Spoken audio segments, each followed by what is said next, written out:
m'appelle Emeric Zviatokanové, j'ai 26 ans, je suis originaire de Hayange et j'ai grandi dans un bistrot et ça a été ma plus grande force puisque j'ai développé mon outil de travail préféré qui est la sociabilité.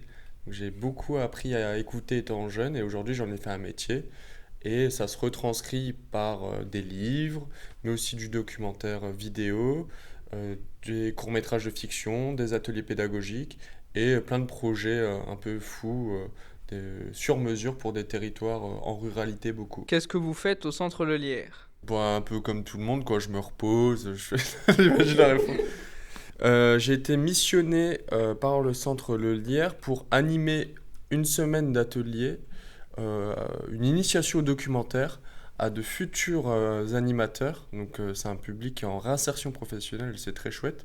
Chaque participant va faire un petit film autour de Thionville, ses souvenirs et avec une voix off qu'ils auront écrit eux-mêmes. Et surtout, l'enjeu principal, c'est de transmettre des outils pédagogiques pour que eux, le jour où ils sont animateurs, animatrices, puissent refaire cet atelier-là, qui est accessible en vrai à tout le monde. Qu'est-ce qui vous a conduit vers la réalisation de documentaires plutôt que la fiction? Évidemment, l'argent, parce que quand on produit un film de fiction, ça prend énormément de temps, puisque ça coûte beaucoup plus cher que le documentaire. Moi, j'adore travailler tout de suite, j'adore avoir une idée et la mettre en place. Quand on travaille sur de la fiction, on a une idée, on écrit un scénario, puis on attend 3 ans avant d'avoir des réponses pour savoir si potentiellement on peut le faire.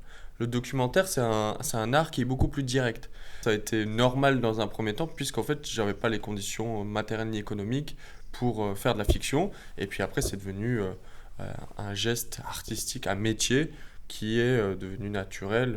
Et aussi, le truc qui différencie le documentaire et la fiction, c'est la fiction, on doit faire du vraisemblable. C'est-à-dire que si on te raconte une histoire d'un pote qui est complètement folle et que tu veux l'expliquer dans un film,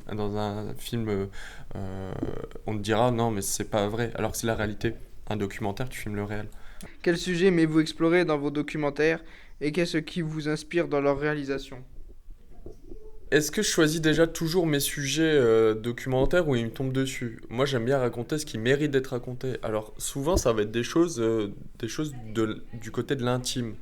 J'aime bien, par exemple, raconter des petites histoires de grand-mère ou de jeunes du City-Stade qui sont marrantes et pas forcément aller tout de suite dans de la grande histoire ou de la grande problématique et tout ça. Après, il y a plein de moments aussi, c'est des gens qui m'inspirent et qui me proposent de bosser avec eux. Par exemple, le film Descartes au sommet.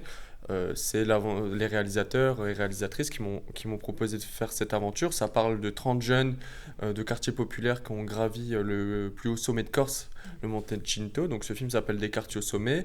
Moi, je suis pas du tout un gars de la montagne. J'ai pas de conditions physiques. Je suis pas du tout issu des quartiers populaires du 93. Mais j'étais dans cette aventure-là. Donc en fait, c'est des alignements de planètes. C'est aussi des moments où on se dit, ah ça, j'ai vraiment envie de le transformer en image. Quelle est selon vous la définition d'un bon documentaire? Ouais, les questions de bâtard. Moi, j'aime bien ce qui se consacre au réel. C'est-à-dire que j'aime bien des plans longs qui filment la réalité où on sent qu'il n'y a pas eu trop d'astuces du réalisateur ou des équipes techniques pour recréer une réalité qui arrangerait au niveau du discours que le réel veut faire passer. Donc évidemment, je préfère largement des documentaires qui vont montrer des voix qui sont plutôt antilibérales et que plutôt une propagande de dire le capitalisme c'est super. Donc aussi, moi je veux dire un bon documentaire, c'est un documentaire de gauche. Mais c'est pas forcément que des bons documentaires, parce que des fois c'est de la merde aussi. Avec qui collaborez-vous généralement pour mener à bien vos projets?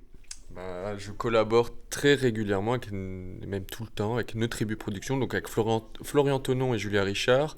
Ils ont les grandes qualités de savoir tout faire, et tout très bien, à la fois de travail artistique, de auteur-autrice, cadreur-cadreuse, réalisateur-réalisatrice, monteur-monteuse, mais aussi cette partie de suivi de projet, donc relire les dossiers, filer des conseils, gérer un budget, tout ça. Donc c'est très agréable de bosser avec notre tribu production et en plus c'est mes copains, donc c'est quand même plutôt la classe.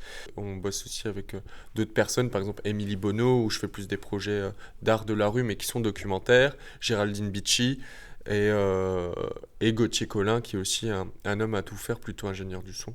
Mais vu que nous on a créé notre propre outil de travail, on travaille avec nous-mêmes quoi. On est les exploitants et les exploités en même temps. C'est pas trop de gauche quoi.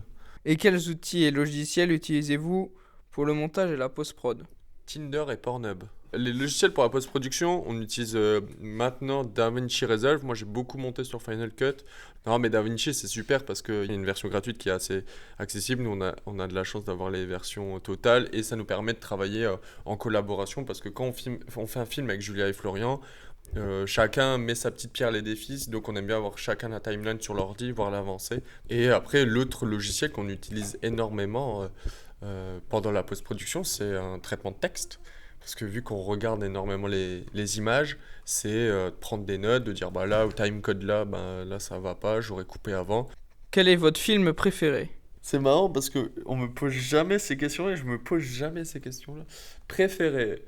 En fiction, je dirais La Cité de la Peur, parce que j'adore voir de la comédie, j'adore écrire de la comédie, du coup La Cité de la Peur, même si c'est devenu insupportable, toutes les personnes qui font les mêmes rêves. Il y a un documentaire que j'aime bien parce que le réalisateur perd la main dessus, et ça devient une autre histoire, c'est Icar, et je trouve qu'il filme très bien le réel, et que la problématique de base est intéressante, et qu'il se fait rattraper par la réalité. Et sinon, il y a une série documentaire que j'adore en ce moment, ça s'appelle The Jinx, et ça parle d'un bourgeois tueur en série. Et moi, j'adore tout ce qui est ondelate avec la veste sur l'épaule, là, faites entrer l'accusé. Et là, c'est un fait entrer l'accusé à l'américaine et mieux produit. Et, ah mais non, mais docu français qui m'a marqué, Ni juge ni soumise, voilà. Ni juge ni soumise, enfin c'est belge en plus je crois. Mais francophone, Ni juge ni soumise, par les gars de Striptease qui suivent une juge affreuse et c'est génial. Quel film ou documentaire recommanderiez-vous à un jeune souhaitant se lancer dans ce domaine? Oh, putain mais les questions. Putain, vous êtes chaud, hein. Moi, par exemple, les premiers documentaires que je matais, c'était les documentaires sur le foot, sur les coulisses d'une victoire. Donc, j'avais vraiment un rapport. Moi, mon entrée dans le documentaire, c'était le sport. Donc, si quelqu'un a envie de se lancer dans le documentaire, qu'il aille chercher sur des thématiques qui le touchent déjà. Donc, je lui dirais, si c'est le foot, va sur le foot. Si c'est sur l'écologie, essaie de choper des trucs sur l'écologie. Je pense qu'il faut regarder plein de trucs différents. Mais la bonne porte d'entrée, c'est de regarder quelque chose avec des hobbies qui nous touchent et après rester curieux pour aller mater des choses parce qu'il y a plein de trucs à regarder qui méritent d'être vus et qui, au premier abord, on n'a pas envie de cliquer. Et en fait, ça fait plaisir. Puis je conseille aussi d'aller voir des projections en réalité parce que déjà, être dans l'ambiance d'une salle de cinéma, par exemple comme un super festival comme le Réel en Vue, avec une équipe technique qui est présente, un réel qui est présent. En fait, on voit pas le film de la même manière déjà au cinéma, mais surtout d'avoir un accompagnement, une discussion après, c'est ça qui renforce aussi les, les plaisirs du film. J'aime bien moi sortir du cinéma. Quand je suis chez moi et que je regarde Netflix, je discute avec personne après, je dors, je m'endors devant d'ailleurs.